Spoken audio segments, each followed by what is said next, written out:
नमस्कार शेतकरी भावांनो, योगेश कोडी या चॅनलमध्ये आपलं स्वागत आहे. तर भावांनो, चला तर मी तुम्हाला व्हिडिओमध्ये एक RCC विहीर बांधकाम सुरू असताना विहिरीला खूप पाणी आलेलं आहे.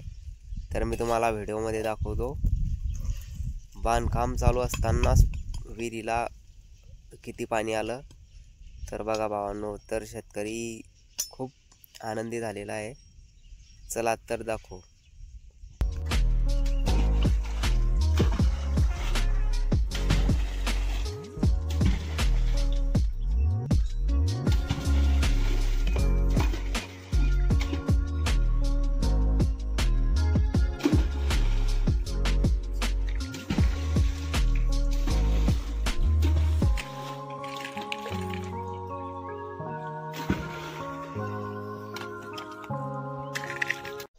व्हिडिओ आवडल्यास भावांनो व्हिडिओला लाईक आणि सबस्क्राईब करा. जय हिंद, जय महाराष्ट्र शेतकरी भावांनो.